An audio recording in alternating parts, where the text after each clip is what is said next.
I just almost fell on my back porch. It's fine. Ooh, are you okay?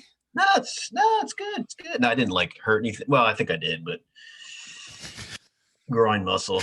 I was doing, I slipped and I did one of those moves like I was, 12 years old again, trying to do a split, and nice. now my groin is nothing. Is obliterated. It's completely gone. It's loose. I gotta say, you have the perfect Zoom setup because you got Mario over your right shoulder and Luigi over your left. It's the best thing ever. It's like the devil and the angel on one shoulder. I don't know who's who.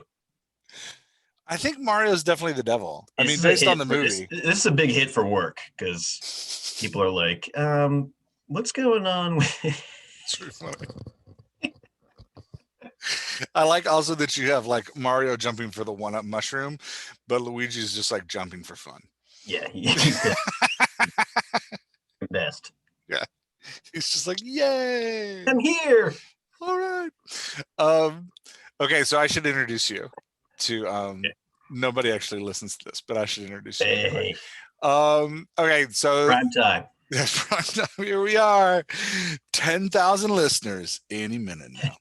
That's why I invited you on. You're bringing the listeners, right? I am. The celebrity status is huge. It's huge. It's monstrous. You bring my face, and the ladies follow. The fans and the ladies will follow. And our fans have been asking for this for a long time. For ages, for decades. Yeah. This is even though I only started the podcast 6 months ago, it's been decades. It's been decades. This is the biggest one-on-one chat since. Yeah, it's it is a clash of titans. Yeah. Yeah. Wendy was threatening to interrupt, and then I was like, I'm not going to give you the Zoom link. Yes. So. And Robin wanted to listen as well. I was like, wait for the video. Okay. You can comment on the YouTube. That's right. Okay, so you are John Sayles. You're my brother-in-law. But that's not why you're on here. You're on here because you're awesome. Professional writer for MVA. MDTA. MDTA. All right. That's it. Oh crap. Shit. I knew I would F this up. Over. Oh no. I got farther than I thought I would. Yeah, okay. And amazing all-around writer in general. Although I'm still waiting for the book. Any minute now. Gosh, this is it's a multi-volume epic. It's you're like Tolkien. You got to finish the whole thing. Yeah, Tolstoy. Yeah, Tolstoy. Tolkien. Tolstoy. All those T names. All the T's. All the T's. Have you ever tried to write a book? I've actually never asked. I have never tried to. No. Okay. I don't know why. I you know what it is. I just I don't know what to write about. It's I don't know. I need a good story. Yeah. To get started. I think that's my problem. Yeah. Obviously, I need a good story as well, but I didn't need a good story to get started. I just I don't know. Yeah. I think most of us who write suffer from a massive level of overconfidence where we're just like, yeah, people are going to want to hear from me. And then you put it on Amazon. It's like, oh, no, they didn't. It's like half your family read it, and that's it. It's so sad. Okay, so we're going to do a movie. We're going to do Groundhog Day. Yes. Which was originally done with Bill Murray, and immediately we have a weird problem in that the screenplay does not match the movie. Oh, really? Yeah. Because I was looking for the parts we're going to read, and I was like, hey, I don't remember that's not what he says. So I have a feeling that in the movie you had like Bill Murray just being like, I do what I want. Say whatever the hell I want. Ad-lib, improv, whatever you guys need. Yeah. And the funny thing is that like most of his lines are less than what's in the yes. Right. Like, I'm just gonna cut half of these words. I can be funny without 2/3 of this. Yeah. I also did some research because I was fascinated. So I wanted to know how long he was actually in the Groundhog Day loop. Yes, this is a matter of debate. Yeah. The guy who did the math, right, that everybody quotes, said 8 years and 8 months and 16 days. Wow. Which I was impressed by. Because there's that whole learning how to play the piano. Yeah, he gave him 3 years, 3 years to become a master piano player. Yeah. And 3 years to become a master ice sculptor. Oh, right. Yeah. And he's got to learn French. And he gave him 2 years to learn French and memorize French poetry. Wow. Because he knows both. So. It's crazy. Yeah. So now the director said 10 years. Okay. And the screenplay writer at one point said 10,000 years. Which feels maybe that answer was like pot induced. Yeah. we're winging it. I don't know. Don't ask me these questions. 10,000 years, man. Yeah. But they said that, I read it in another place, that there's 42 distinct days mentioned or that occur. You're right. In the film. So you can chart out like 42 days. This is true. Yeah. And there's only like 36 days shown, but then at one point he's like, I've been stabbed, I've fallen off of this, I've died. And there's like 6 of those that like don't exist in the movie. So it's like, it comes out to 42. Because I remember he does jump off a building. Yeah. Lands in front of Ned's office while he's selling insurance. Does the drives the car off the cliff with the groundhog. Yeah, or I believe there's a toaster and a bathtub involved. There's a toaster and a bathtub involved in one. Does he get shot in one? I don't think so. I don't think so. Yeah. In one they cut his head off. No, that doesn't happen. No, that's a totally different movie. Probably. I'm thinking of Twilight. That's the thing about it, though, is it's like, there's a lot to talk about with Groundhog Day. There's how long was he in there? How long was he in there? And there's kind of these philosophical questions about immortality and what makes a good person. Yeah. What is it about this woman Rita that it only, in her view, only takes her like 14 hours to fall madly in love with him? Right. Yeah. Like, what is that about? She starts the day hating him. Right. And ends the day like together forever. This is true. Yeah. I mean, it was 8 years for him. Beauty and the Beast. I mean, at least she took some time. Beast, they have more time. Not much. Beast is a jerk. He's an a-hole. He is an a-hole. He like refuses to feed her at one point. He does. There's lots of abusive kidnaps her father. Yeah.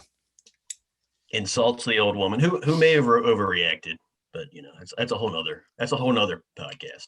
Yeah. The witch. Yeah, I don't. The witch is kind of a bitch in Beauty and the Beast. I gotta say, she is overreaction.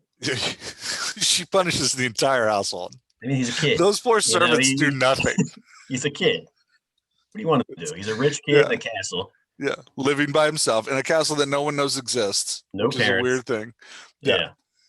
No parents. Like thousands upon slaves. In the house because obviously you see the main characters with the candle. Yeah. Fuck. You also got to throw in the dishes. How many dishes you see? There's a lot of freaking spoons dancing. Yeah. Yeah. Not to mention all of the freaking furniture. All servants. Yeah, it's weird. It's depressing, actually, when you think about it. It's really sad. It's a terrible, sad movie. Okay, why do we like Groundhog Day? I gotta get us back on topic. I gotta pull us back on topic. All right. So yeah, it's a movie that is, like I said, it has these kind of complex ideas, right? Yeah. But it presents it in a kind of fun and simple, feel good way. Yeah. Bill Murray's excellent in it. I think that role was tailor made. Yeah, he's perfect in the like I'm a jerk roles. Yes. Yeah, in the like I'm in the I'm a horrible person roles. Yeah. He's really great in those, which Yes. makes me concerned for how he is in real life. Yeah. It's like Chevy Chase. That's right. You play monsters. Play jerks Oh all the wow. time. What's up with that? What's real life like for you? Yeah, and so basic plot is that he gets trapped in a town, Puxatawny, where he's the weatherman supposed to report on the groundhog. Right. He speaks at the beginning of the movie about how much he hates it. Yes. Puxatawny, he was there 2 years ago, and it's the worst thing ever. Right. And then he gets stuck there for 8 years. We only see 42 days of it, but True. Yeah, Time loop. Right there. Time loop, and he wakes up every cosmic time loop. Yeah, Sonny and Cher wake him up every morning. This is true. Yeah, and he goes. I mean, this was part of my question. Like, does he actually become a better person at the end of the movie? I don't know. Some good scotch. You're drinking scotch? I'm drinking hot chocolate. I'm not drinking scotch. Like, I brought the wrong. It's like Sean Connery in The Untouchables. That's right. I brought a knife to a gunfight. That's all right. Come on now. Wait, what was the question? It's bad hot chocolate too. It's not even good hot chocolate. Cheap ass hot chocolate. I miss when I can drink scotch. I'm not allowed to drink anymore because my heart medicine it makes me violently ill, which makes me sad. Scotch is it's like up here, Yeah, I'm more like way down here, Yeah. I got a bottle of scotch one time just to see how it was, and because I wanted to kind of be cool and come home from work, make a drink. Yeah. Will Ferrell in Anchorman. Yeah, didn't work out. Horrible decision. That's awesome. Yeah, I've tried scotch once or twice. I did have my whiskey around. I had like 5 years of yes. Whiskey's I'm gonna keep a bottle of whiskey and I'm just gonna drink whiskey and bourbon. Yeah, I did some bourbon for a while. And it was never my productivity in the evenings went way down. Right. Very hard to wake up. Yeah, the years I was drinking bourbon at night. I can't actually say I slept better. Very cloudy. Very clear. And my productivity in writing at night went way, way down. Yeah. A lot less words getting cranked out after kids go to bed. Right. When there's bourbon involved. Yeah. Just I get 100 words done. I'd be like, I think I'm done. I think I need to. Yeah, I gotta breathe. I need to lay down. Oh. I just want to sweat. I just want to sweat. Sweat this out. Yeah. Anyway. Shower or no? Shower, will it help? I'm still gonna smell like whiskey. If I sweat it out in the shower or like a sauna. I'm just gonna sit down on the shower floor and just let it wash out of my body. Yeah. Okay. So let's read some script. All right. Let's read some script. So I'm gonna share it. Okay. You don't have to look at my screen though. Good. I didn't want to look at your screen. Your screen's the worst screen. Okay, so we're gonna read the sections with Ned. Right? Ned Ryerson. Ned Ryerson. Yes. So this is a routine thing that happens to Phil, the main character, every day, where he walks down the street and he is interrupted by called out, I guess. How would you say it? An old aggressively assaulted. I don't know if I want to say acquaintance because I think that might be. Yeah, I don't think they actually know each other. Generous. Yeah, because Ned assumes that Phil lives in town. Phil doesn't really remember him at first. Yeah. Obviously. And I mean, Phil is not from Puxatawny, right? No, he's a weatherman in I think Pittsburgh. Yeah, but like Ned is like we grew up together. Yeah, he's looking at Puxatawny as, I guess some hillbilly town. Yeah. With silly superstition with the Groundhog Day ceremony. Yeah.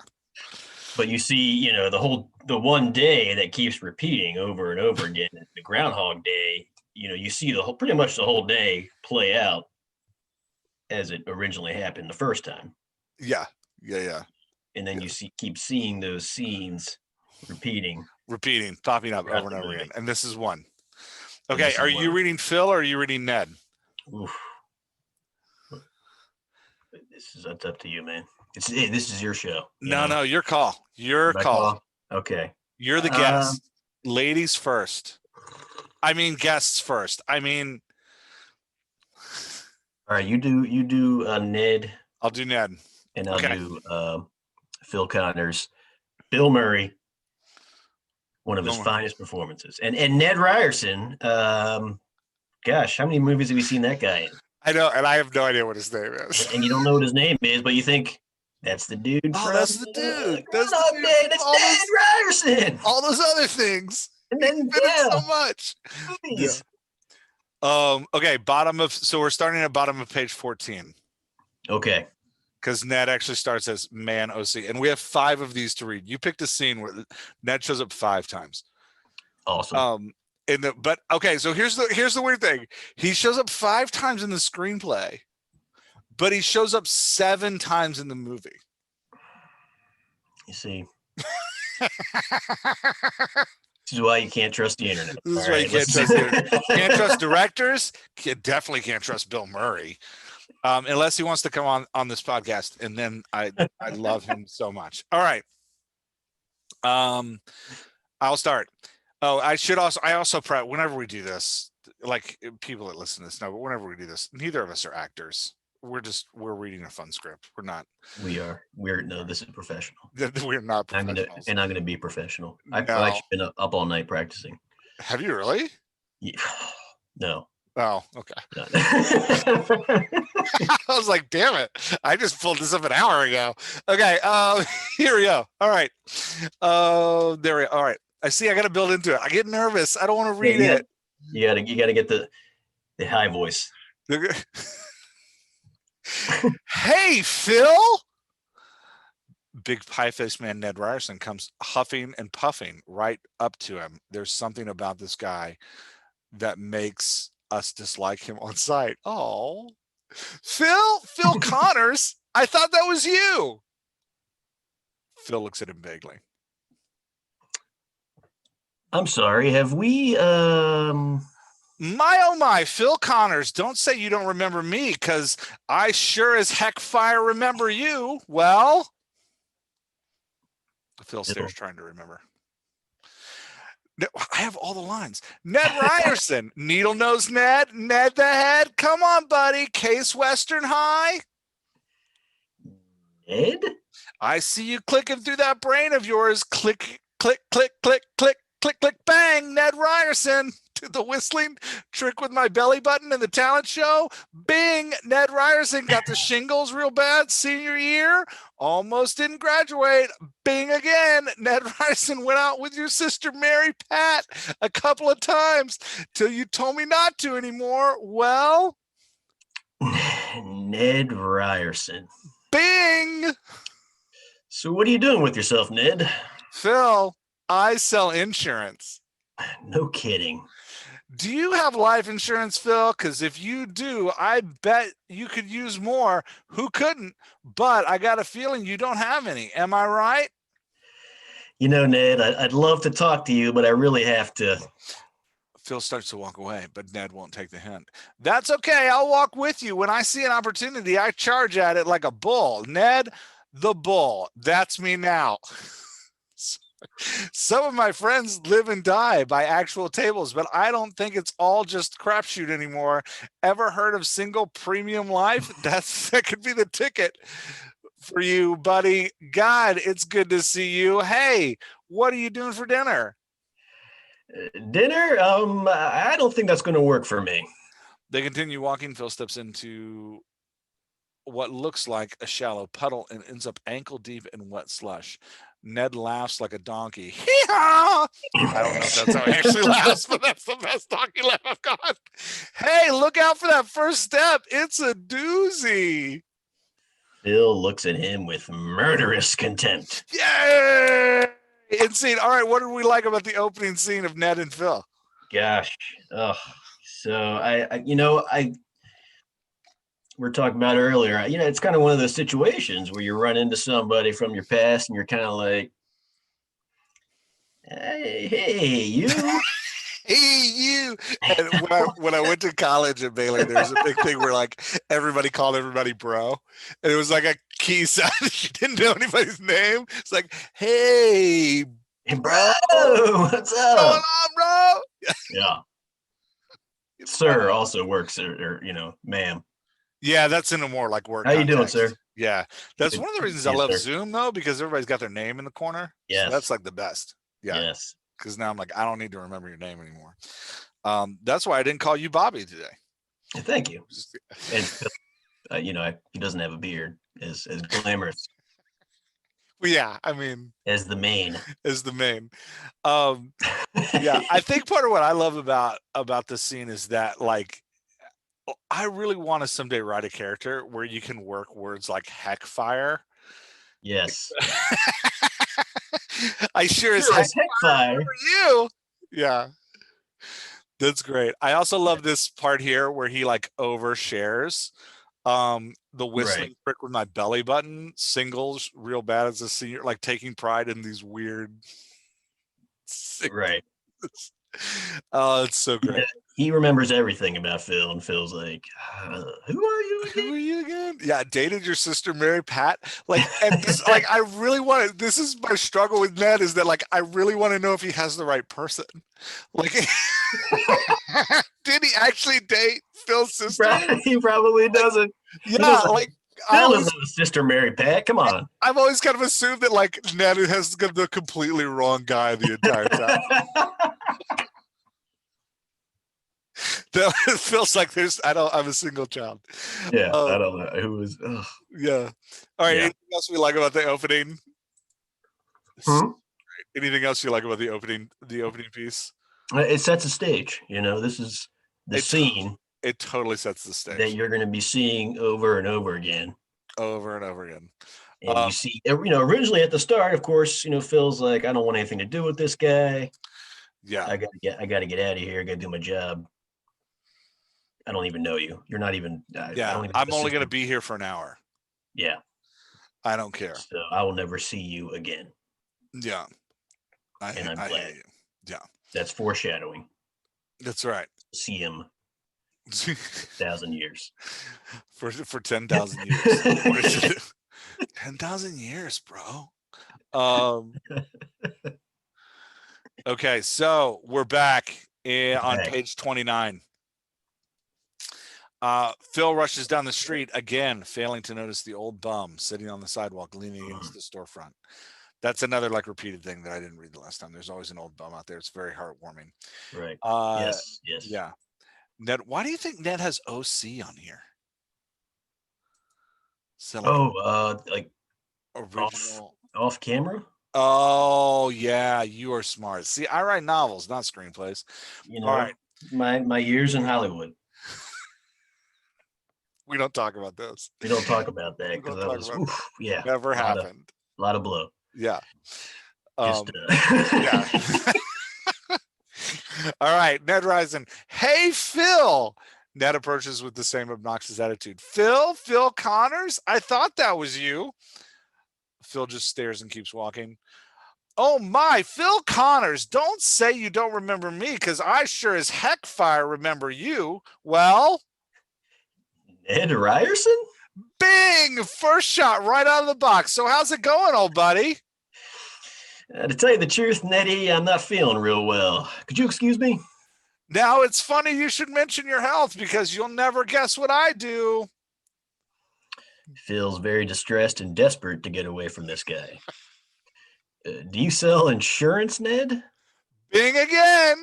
You're sharp as a tack today. Do you have life insurance, Phil? Because if you do, I bet you could use more. Who couldn't? But I got a feeling you don't have any. Am I right? Phil, really annoyed now. Okay, I don't remember this part of the movie. Phil says, did I say fuck off, Ned? I can't talk to you right now. Yeah, Bill Murray's like, I could do this with my face. I don't need to. He backs away from Ned and steps right into the same deep, slushy puddle he stepped in the day before. Hey, look out for that first step. It's a doozy. Phil looks down at his wet shoes and cuffs and stumbles off toward Gobbler's Knob. Yeah, all right. I'm gonna be riderly here for a second. Part of what I love about that this movie does really, really well, is kind of the whole movie, is that like Kafka kind of like repeated scene where like you just keep bringing something back at the same time, and then every time they every time they're in the scene, they change a little bit. So like, there is so we see him here like a little more annoyed, a little more annoyed, a little confused. Because this is like the second day, right? Yeah, this is day 2.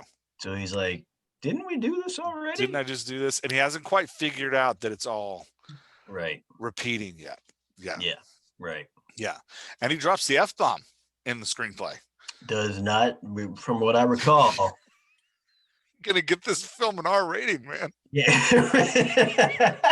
They had to drop it for the censors, whatever they're called, the movie censors, the PG committee. The PG committee, the guy sitting with the clipboard in the back. Yeah. And I will say Ned isn't as fun in this one. I mean, he still gets the heck fire in. He doesn't do the whole, dating his sister. Yeah, no Mary Pat, no belly button whistle. Maybe because Phil kind of preempts him though a little bit. He's like, Ned Ryerson. Ned Ryerson, I totally know who you are. Yeah, has the continuous bing though, which I also like. Continuous bing, continuous doozy. Yeah. Yeah, at the end, always ending with the doozy at the end. It's a doozy. Yeah, end scene. It's a nice like end scene to it. Yeah. All right, let's hit anything else about this one? No, I mean, I think your point's right, though. I mean, it depends on where Phil is at. In his journey, if you will. Yeah, emotionally. We get to see. Ned kind of marks there's a woman who he gets breakfast from every morning, and then Ned as well kind of marks his passage through these repeats. Yes. And everything else changes, but these two guys. Ceremony kind of, is there too. Yeah, I guess. Yeah, that's true. That's true. Yeah. Okay. This one's shorter. Okay. This one's shorter. Okay. Yeah. And this is obviously the best one. Yeah, this is my favorite. Phil has moved on to being angry. Yeah. Phil, we're pissed off Phil now. Phil passes old bum, ignoring him as usual. Hey, Phil! Phil slips glove off as Ned Ryerson lumbers toward him. Phil Connors? Ned Ryerson? Ned the head? Before Ned can say another word, Phil slugs him and goes down. Phil puts his glove back on and keeps walking. That's my favorite. Phil deftly avoids the slushy pothole he stepped into. That's right. No, it's a doozy this time. He is learning. He's picking it up. But yeah, so I love the transformation to like angry Phil. Yes. Stepping over the puddle. Getting a little crazier. That is the best scene in the movie because he before he even shows up, he's like taking his glove off. It's like he's gonna be here. Okay, the next one shows up on page 90. I'm gonna get all the way down to it. Man. Yeah. This script is long. I just gotta say. It was, yeah. Yeah, it was a script. It's a talkie movie. It's lots of lines. Lots of talkies. Lots of talkie. That Bill Murray was like, I'm not saying all that. Yeah, come on, guys. Why'd you even write this? I don't say the F word unless I really mean it. Right. This movie doesn't deserve it. Okay, so this time he's got Rita with him. Now, I didn't remember this scene. I don't either. I don't think this occurs in the movie because he's got Rita with him. Maybe it does, and I'm just forgetting it. But right. Yeah. Okay. All right. Who's going to read Rita? You have to read Rita. I'm already doing a weird voice. This was the extra on the DVD. That's right. This is the bonus commentary. That's right. All right. Phil and Rita are walking down the sidewalk. After I got over the shock, it was kind of fun for the first year or two. I had anything I wanted, except you, of course. Phil abruptly pulls Rita aside. A big pile of snow slides off the roof and onto the sidewalk where they would have been walking. Phil doesn't even look up. Rita looks as if she's seeing a miracle. Rita says, "How did this start?" Phil, "I don't know. I just woke up, just like always." Ned Ryerson approaches. Hey, Phil! Phil Connors? Rita, this is Ned Ryerson. He's an asshole. He remembers me. Phil and Rita keep walking. Rita looks back at Ned, perplexed. Trust me on that one. Yeah, not sad that got cut from the movie. No. Yeah, that's a weird one. That is a weird. Yeah, we don't need that. One. I guess that was, I don't know if. Like, why would Ned say he remembers me? Like, that's weird. When he introduces him as an asshole. Because he's still. That's true. Is that what you would say? If I'd be like, this is John. That was Ned's nickname. Yeah. Back in high school. Ned the asshole. What a terrible nickname. And how bad was your high school experience to totally embrace that? For them to be like, obviously it was horrible. Yeah, for them to be like Ned the asshole. And he's like, yeah, that's me, guys. Got shingles. Got shingles. Whistling belly button. At a very young age. Could still date Mary Pat, though, which was super impressive. He tried. Yeah. Okay, this next one is in the movie. Right. And this is my second favorite one. Okay. Yeah. But again, a little strange. A little strange. Yeah, page 103. Okay. Phil gets out of the car and starts walking, but finds himself face to face with Ned Ryerson. Phil Connors, I thought that was you. Ned Ryerson? I don't believe it.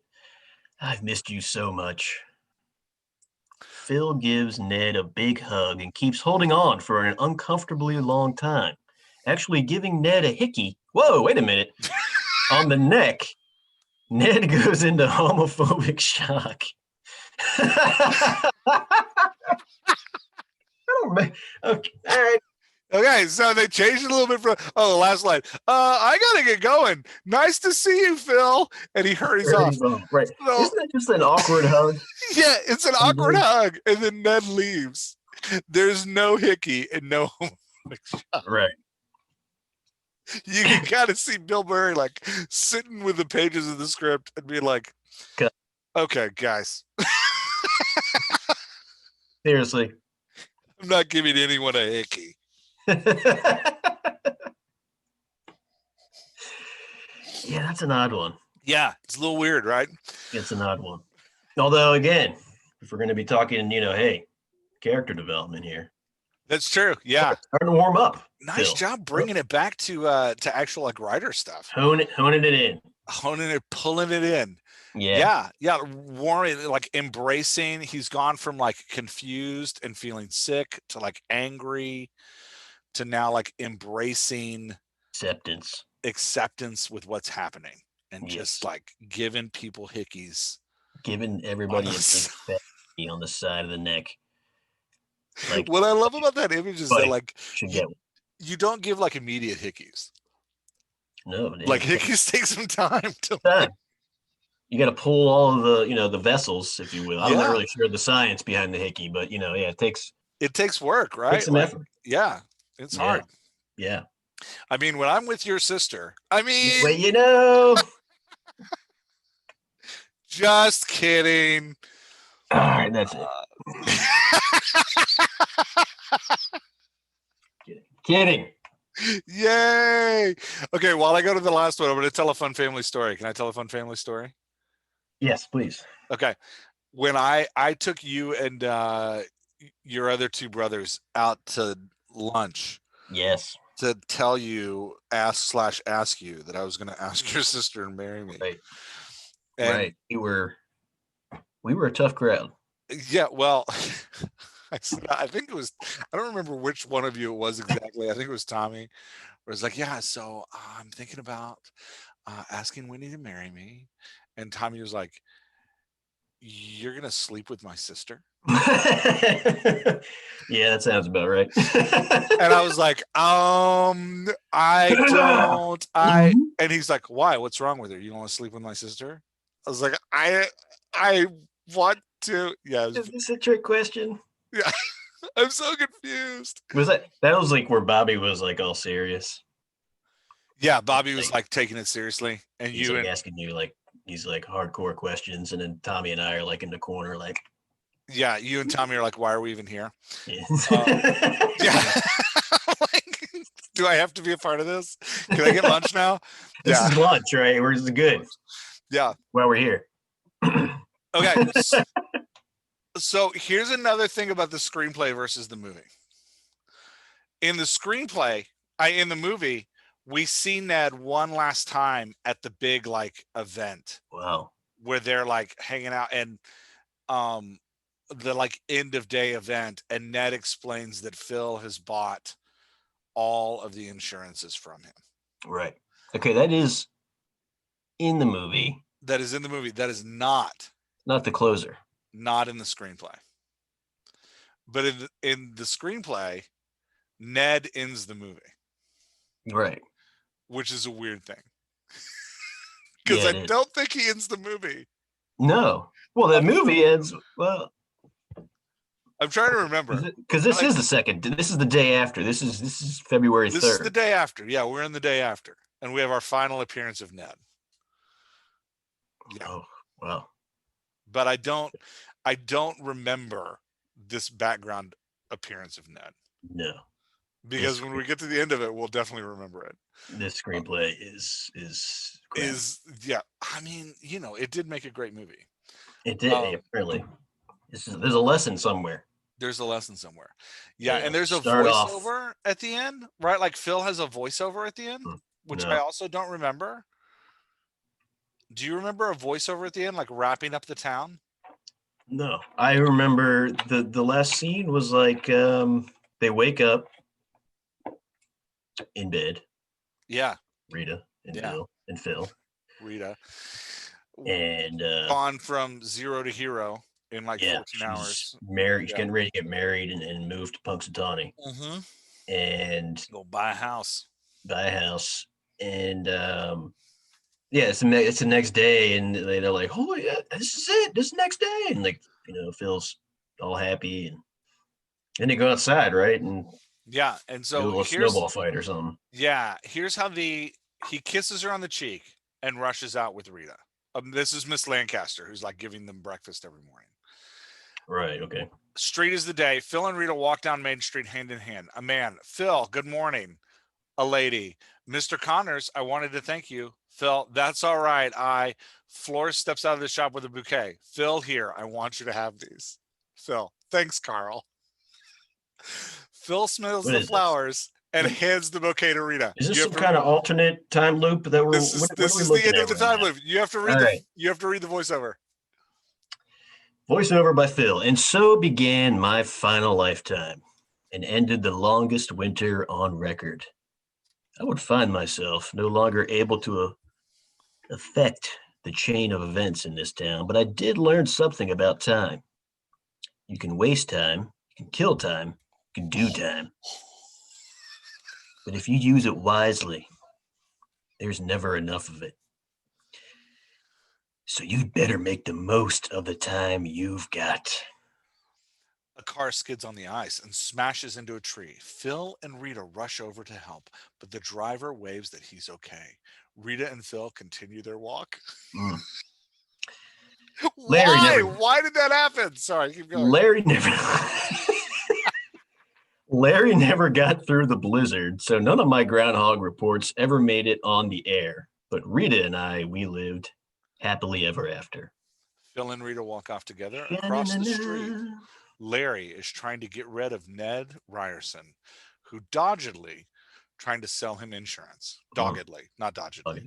Yes. Doggedly is like, you want some insurance? Yeah. Can't catch me. Okay. Ned.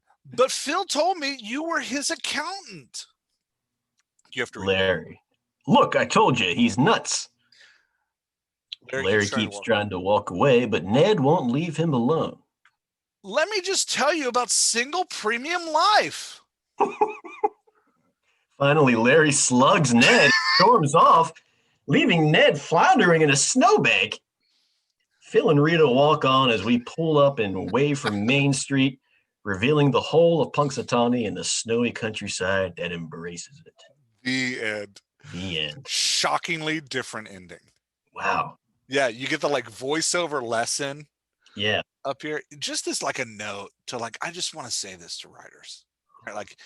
If you need to voice over your lesson at the end of the book, you probably didn't teach it. This is true. I'm just saying. If you gotta put it in a voiceover paragraph at the end. Right. Yeah. You probably didn't get it across. Yeah. And I think they realize that because they're like, this scene sucks. There's a random car wreck in this scene that nobody wants to pay for. It doesn't make any sense at all. Right. And then why would we end the movie with Ned being punched in the face? Right. Yeah. Very weird ending. That is strange. Yeah. That's it is what it is. Yeah. We do see, to bring it back to the character development of Phil, we do see at the end here a happy and content Phil with his woman, who is evidently beloved by the town. People are just walking out and handing him flowers. Yeah, well, yeah. Yeah. Because he totally kills it that whole day. I want to have a day so good that in the morning a florist is just here's a bouquet for you. Here's a bouquet. He's got, what does he do? He's got the what do you call them? The date auction. Yeah. What is that? Sally something. Where the girls are in charge. The auction. The bachelor something. Yeah, the bachelor. I don't know. Bachelor auction. He does that. There's a whole party, and he's got the piano thing going with the band. Yeah. He had to take piano lessons. Well, no, he did that over time. But he didn't do it like that. So technically, in the world of the story, this florist met him yesterday. Right. At some point. Everybody there. Everybody met him yesterday. And already he's mayor. A random lady is just well, I just want to thank you. All the women. All right. He saves the dude's life, giving him the Heimlich maneuver, I think, in the movie. What else does he do? He tries to save the homeless man, but right? Doesn't the homeless man there's nothing he can do? He keeps dying. Yes, he keeps dying. That's messed up. Yeah. Yeah. What does that mean? Yeah, and there's an ungrateful kid at some point, I remember. Right. Because he's I've saved your life 52 times. Yeah. Right. The kid comes out of the tree that you're falling out of the tree. Yeah, and he catches him. Which there's also a weird part of that that's so there's a lot of days where he just decided I'm just gonna let these people die. Yes. I gotta learn piano. Right. No longer saving any of these people. I have to learn piano. I'm going to rob this truck. The bank. Oh, that's right. There's the bank robbery. I forgot. Truck thingy. and I got to do that every single day. I don't know. How does that work? Does he have the money left over from the day before?